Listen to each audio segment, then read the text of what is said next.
Pro Group Management. Workers' comp that works for you.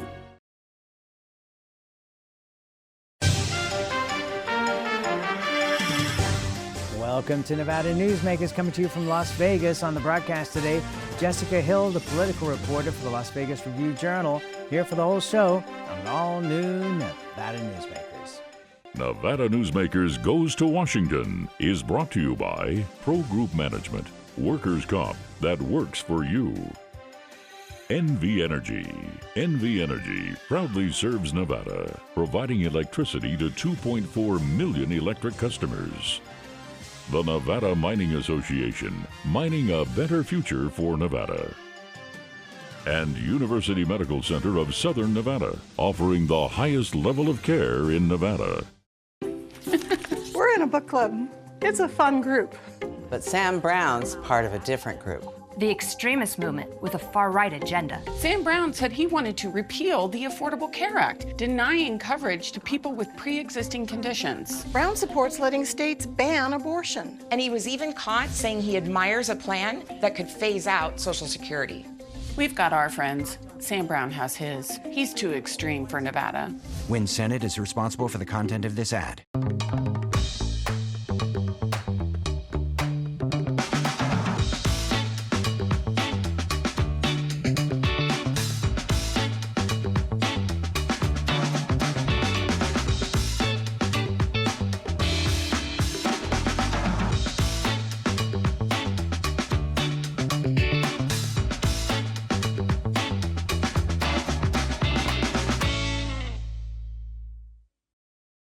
Story County is leading Nevada. Home of the Tahoe Reno Industrial Center, Google, Tesla, Panasonic, and other world-leading companies. Story County provides thousands of tech, advanced manufacturing, and logistics careers for Nevadans. We're diversifying and driving Nevada's economy and generating millions in tax revenue and billions in economic activity across northern Nevada. Story County is leading Nevada's future. This is Nevada Newsmakers with host Sam Shad, a no-holds-barred political forum. Now, from the Nevada Newsmakers broadcast headquarters, here is Sam Shad. And back on Nevada Newsmakers, coming to you from the Ahern Hotel. We are delighted to welcome in studio for the first time Jessica Hill. She's the political reporter for the Las Vegas Review-Journal. Welcome. Thanks. Good to be here. So what is Alaska like in the summer? It's beautiful. Perfect weather. It's a good contrast to Las Vegas in the summer, that's for sure. But yeah, I went up there to cover how Alaskans are feeling about ranked choice voting. They're actually considering removing it from their systems, and we're, obviously considering to put it on ours. So I was just kind of talking with Alaskans and candidates about, how the system works, their likes, dislikes, what they'd like to see change, that kind of thing. All right, so what were the answers? It was a lot of, mixed reaction, just like how it is here. Some people like it, some people don't. The proponents say that it really helps institute like middle of the road candidates. People have to be more moderate, campaigning from the beginning, because there isn't, a primary where it's one party versus another. They're all together. And that really forces people to be more middle of the road throughout the entire campaign process. But the biggest concern that I heard from voters is that it's confusing for a lot of people, especially for elderly folks. They might not, understand how to rank, and it really increases the mistakes that people make on their ballots. And were a lot of ballots tossed out because of that? There is a good amount, definitely like an increase from before, but I think what proponents would say is it's a trial and error. People make mistakes, but this is a new system, and hopefully it'll get better with more education. I don't know. We're going to have a debate on the show in a couple of weeks to talk about question 3. But it seems to me that we're trying to get more people to vote. And so open primaries would make more sense to me as against ranked choice voting, which is complex. An open primary will be easy. You just pick whoever you wanted to vote for. And if we're pushing, it's kind of funny because in primaries, you get people being outrageous to both sides. And then they move towards the middle to be able to win in the general. Exactly. Is it going to be kind of a phony situation where somebody who is to an extreme on one side or the other portrays themselves as moderate to get through in the ranked choice voting? That's a great point. And I think we're already seeing that now.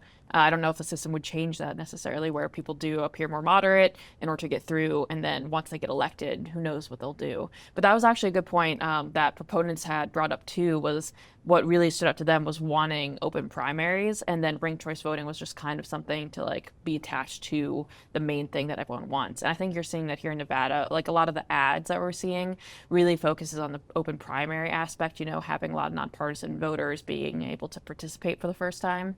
But a lot of the ads we're seeing does not cover anything about ranked choice voting. Well, in my house, for example, my wife and I are both registered in opposite political parties. And the only reason is because we want to be able to vote in primaries. If it weren't for that, we would just be independents and just voting for whoever we wanted. So it just seems that at a time when people are so insecure about the voting system because of all of the noise that has been made about, you know, it's fake, it's not accurate. We need, I think, to make people more confident in the election process, period. And I don't think ranked choice voting, and this is my opinion, you know, is going to help that. No, that's a good point. I think like the proponents in Alaska were talking a little bit about how there's not much to do with like a change of security. It's like the same machines that they use. Alaska was just so different with how they like do all their mail ballots. Like a lot of them do rely on absentee ballots because it takes so long to like, you know, transport them via planes, and like all the transportation involved is really complicated and it's a long process. But yeah, they were talking a little bit about how like the opponents were concerned about, you know, increase in trust of the elections.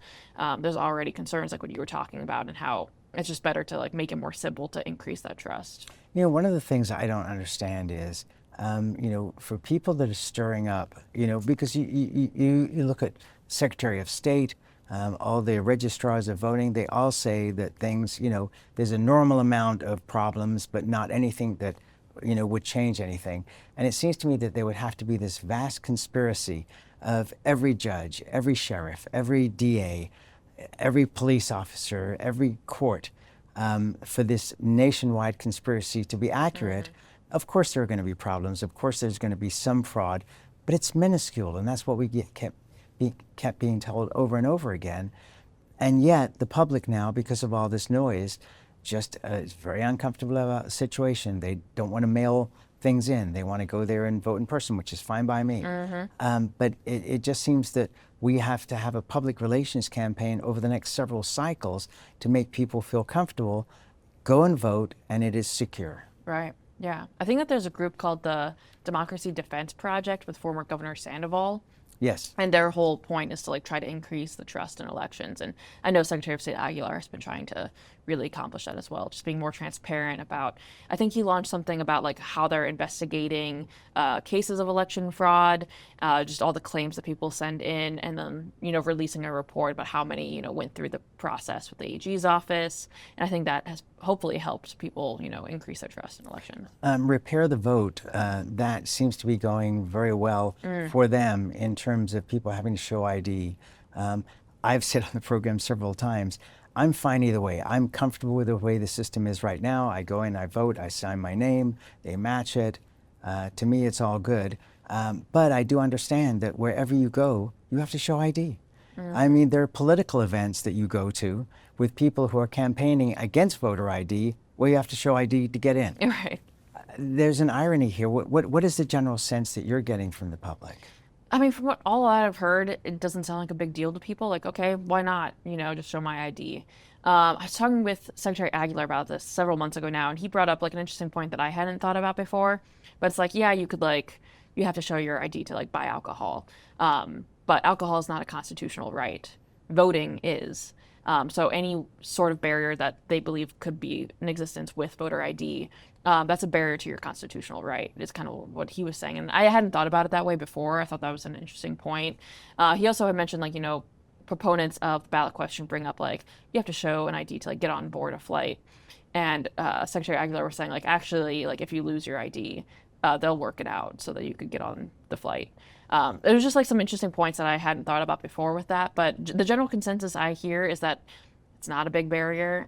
There's so many different ways that, David Gibbs had talked about different ways that people could go and get an ID. Right. And I'm not a big one in favor of raising my taxes, but if I need to pay a little bit more so everybody who wants an ID can get an ID for free, I'm good with that. Right. So I mean, it's like, let's move forward. And the Secretary of State had raised the same constitutional issue with me.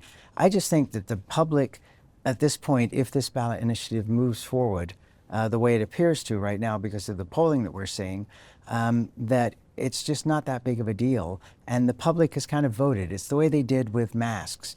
I remember when COVID first started and they weren't mandating masks. And I went to Whole Foods one Friday afternoon to do the shopping, and everybody in the store was wearing a mask except me. And I thought to myself, you know what? The public has voted. I'm going to wear a mask too because everybody's staring at me like but there was no mandate, but it just seemed to be the right thing. I think the same thing is coming along with voter ID. So we'll see how the ballot turns out. Yeah. Nevada has been, once again, a very busy state. People keep saying over the years, well, Nevada's turned blue. But of course it hasn't. It still remains very purple. And how many presidential candidates at this point and vice presidential candidates have you covered at this? Oof. It's a long list. I think I've covered Vice President Harris maybe a dozen times since I've been in Vegas. And how's she struck you? Oh, let's see. Very, witty and on top of things. It's a lot of the same stump speech at this point, just like since she's become the presidential candidate for the Democrats. It's a lot of the same talking points, but she's getting into like a little bit more detail the next times that she's been here. The first time she was just here to really introduce herself as the Democratic candidate. And then the more recent times, just like a couple weeks ago, she went into a little bit more detail about her like immigration policies and her economic policies. But she's still like doing a lot of introduction to a lot of voters at this point.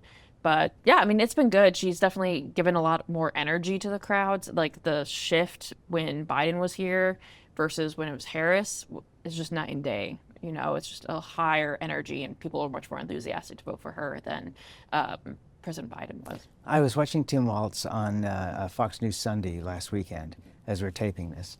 And he was very strong on that program.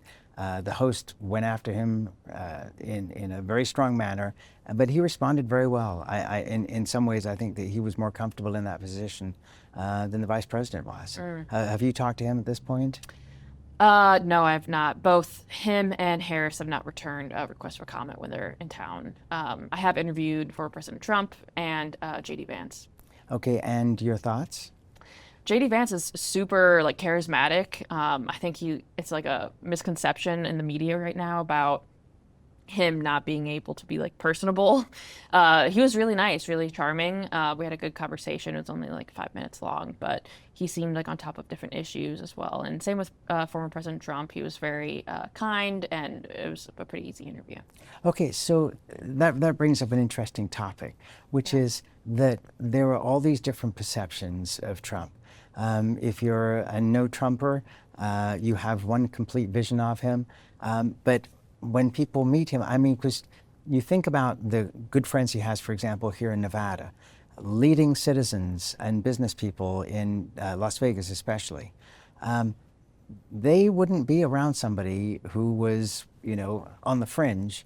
And yet, on the other side, you have people attacking and saying, no, a second Trump term would be crazy.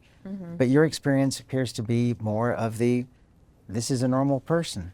Right. I mean, I think in order to be a successful politician, you have to have some level of charismatic personality. You have to be able to chat and just woo people and woo voters. And if you aren't very good at being social, I think that's harder for candidates. And you're seeing that in Nevada's elections and previous cycles. They just haven't been able to have that personality to really grab voters' attention. I think it's going to be interesting, and it already has been, with Senator Catherine Cortez Masto's relationship with Vice President Harris. If she became president, that could be a very good thing for Nevada. Yeah, for sure. I mean, there was speculation that she could be eyed as for like a cabinet position. She's denied that and said, her role in the Senate is obviously her focus. But it'll be interesting to see what happens if Vice President Harris does get elected. Maybe our position will rise a little bit with AG. Like maybe she could become AG. Who knows? But yeah. And that could be an interesting position. Let's take a break. We'll come back more with Jessica Hill from the Review-Journal after this timeout. Like a traditional handmade basket, retail is woven into the fabric of life in Nevada. From big box to mom and pop, retail supports our communities in countless ways. Jobs for the disabled, team uniforms for kids, help for the elderly, and so much more. Retail employs over 1 in 10 workers. Retail supports Nevada, and we support retail. RANNV.org. Pro Group Management specializes in providing industries with the necessary components to satisfy and exceed workers' comp requirements. Every business has unique needs and specific regulations. Pro Group Management stays ahead of the curve, providing up-to-date services to keep your industry in top form. Discover how we simplify your tasks, improve efficiency, and reduce expense to keep you moving in a positive direction. Pro Group Management. Workers' comp that works for you. Early in the morning or throughout the night, professional truck drivers are on the job, serving you, safely moving freight that's crucial to our economy. From the oldest industries to our newest innovators, from the exotic to the everyday, trucks are everywhere, moving everything. Never afraid to embrace a future that makes Nevada and our nation stronger. Trucking moves America forward. What do you count on? You count on your power every day. At NV Energy, we've always powered what's important to you, but we're not looking at the past. We're focused on the future. While our standards are high, our rates will remain low, and our commitment to renewables isn't just meeting standards, but leading the way, because you can count on more than just your power. You can count on the company who brings it to you. That's our promise. You can count on it. This is Nevada Newsmakers. And back on Nevada Newsmakers, coming to you from Las Vegas. We're here with Jessica Hill. She's the political reporter for the Las Vegas Review-Journal. You did a focus group with the undecided.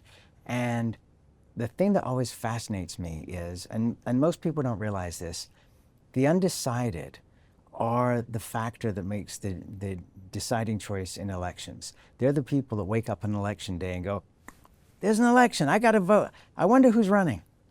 Well, and it's hard to understand how you could be in that position. Right. But it's that 5 or 6% that decide elections. What did you hear? Yeah, so I talked with a group. They're part of COIN. I think it's like the Coalition of Independent Nevadans. They're all independent voters, and they all haven't totally made up their minds, which is surprising. You'd think, like, what are you doing? You know, we're less than a month out now. But they actually were all very much aware of all the issues. They knew all the candidates, you know, Trump versus Harris. They talked a lot about how they wanted to see more from them about their policies. They talked about, we asked them, you know, what is the one word that you would use to describe Trump? What's the one word that you would use to describe Harris? For Harris, they said unproven, which I thought was interesting because they just wanted to see more from her and they don't know what term of hers would look like, but they do know what an administration of Trump's looks like because it already happened. And then for like Trump, they described him as like bombastic and unhinged was one of them, or like unpredictable basically. So I think that was interesting to kind of see how people are feeling right now. It was also interesting to hear that a lot of these voters actually know what's going on. At least the people that I talked to, maybe there's a lot of people who are undecided and just haven't really been tuning into elections and politics right now. But one thing that I also thought was really interesting was I asked, you know, what do you want to see from these candidates in order to like make your decision?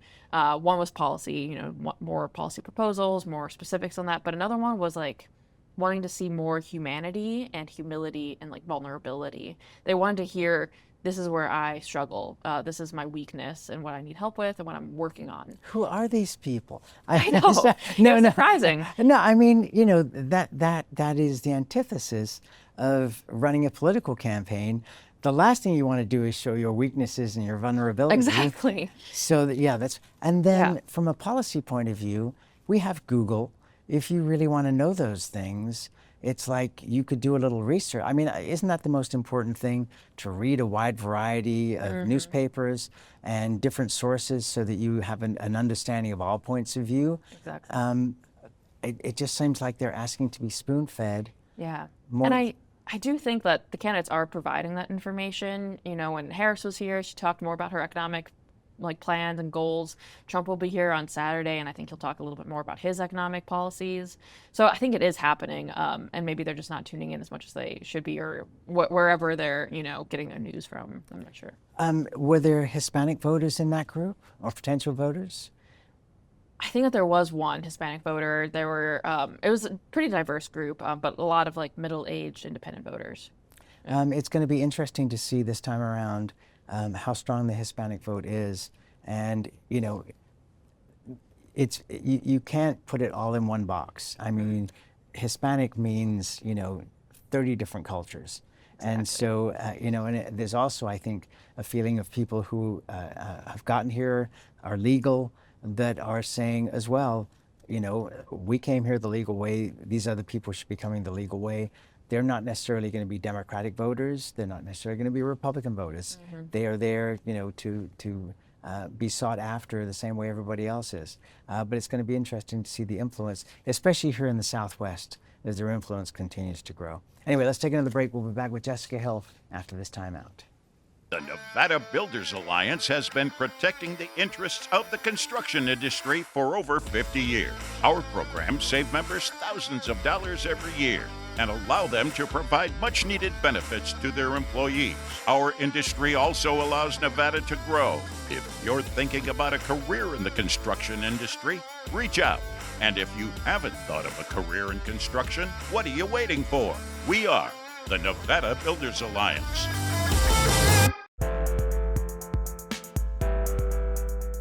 They want us to believe we only have two options. That's just not working anymore. I've never been a follower. I'm a businessman and entrepreneur. I'm ready to forge a new path to secure our future. One that keeps Northern Nevada free, fair, and wild. A path that means freedom for all, including affordable housing. I'm Greg Kidd, and I approve this message because I'm not from either political party. I'm for Nevada. Here on 7 at 7, we're bringing you the local headlines in just 7 minutes. We've got you covered in the morning, evening, and for all breaking news, in between, and as it happens. Life is busy, and we don't waste your time. Join us for local news now streaming on our YouTube page.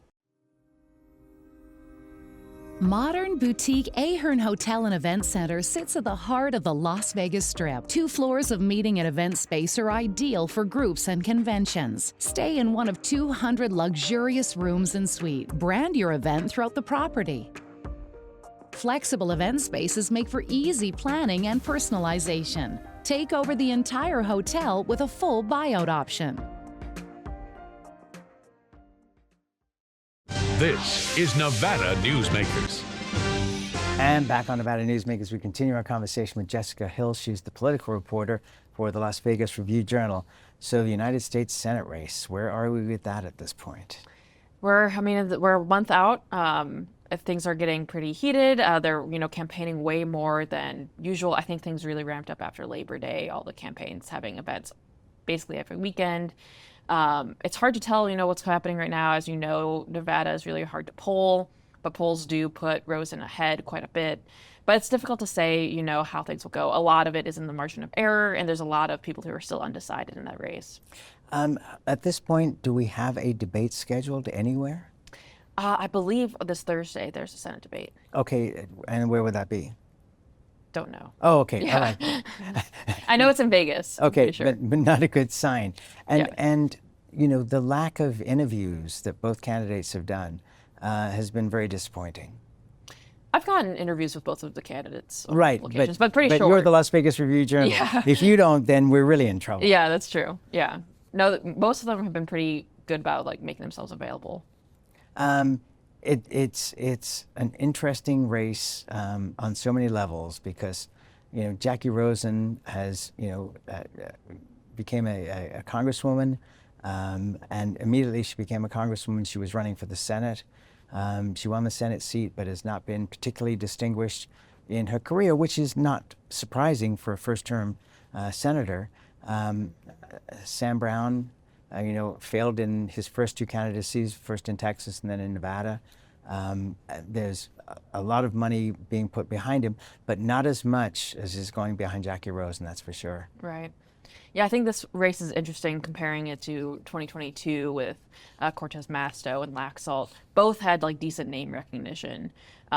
She was a former AG, so was he, and also comes from the Laxalt family. Here, I don't think that's why we have so many undecided voters in this particular race, is because both of them don't have that much name recognition, and they're kind of playing catch up with that.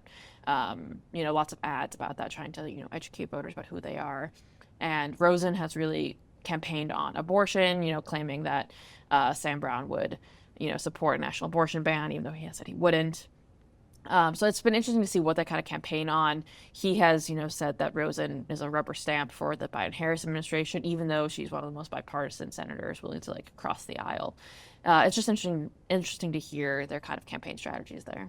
The congressional races, it's seeming from the polling I've seen so far that everybody who is in office right now is likely to stay in office. Is that what you're seeing as well? That's what I'm seeing as well. The Cook Political Report only has Susie Lee's as slightly competitive. And maybe it could go either way with that one. We don't know how the presidential race will kind of influence how people vote with the congressional races. But the Cook Political Report doesn't list any of the other races, especially Amadeus up north, as even being competitive at all. And that's after a stunning amount of money is being spent by Greg Cade at this point. I believe the war chest is about $11 million. Wow. Yes, wow indeed, in basically a very small media market. Well, thank you very much for your insights. I really appreciate it, and it's great to have you here in person. Thanks for having me. It was great. You are very welcome. Come back anytime. My pleasure. And we'll be right back. Imagine a magical garden that feeds Carson City's hungry and homeless, teaches our high school students agriculture, creates hanging floral displays to beautify downtown, and yet charges nothing. It's not magic. It's the Greenhouse Project. It's real, it's growing, and it needs your help. Go online to carsоncitygreenhouse.org so together we can grow it forward. For 50 years, Nevada Heating has been keeping people comfortable in their homes. At Nevada Heating, call the Do It Right guys and get the air conditioning back on today. That's the Nevada Heating way. Why sweat for days on end when Nevada Heating can get your air conditioning fixed today? Call us today and we'll fix it today at 323-5585 or schedule us on our website at nevadaheating.com. Southwest Specialties has been making the homes and businesses of Nevada beautiful for more than 20 years. Their experienced designers and craftsmen create the walkways, backyards, water features, and a variety of outdoor cooking areas that add curb appeal and value to your investment. Call today or visit them at their website and see how they can make your outdoor spaces special. Southwest Specialties, creative, distinctive, beautiful. Nevada Newsmakers Goes to Washington is brought to you by Pro Group Management, workers' comp that works for you. NV Energy. NV Energy proudly serves Nevada, providing electricity to 2.4 million electric customers. The Nevada Mining Association, mining a better future for Nevada. And University Medical Center of Southern Nevada, offering the highest level of care in Nevada. Thanks for watching Nevada Newsmakers coming to you from Las Vegas. Our thanks to the Ahern Hotel for accommodating us. We'll see you on the next broadcast.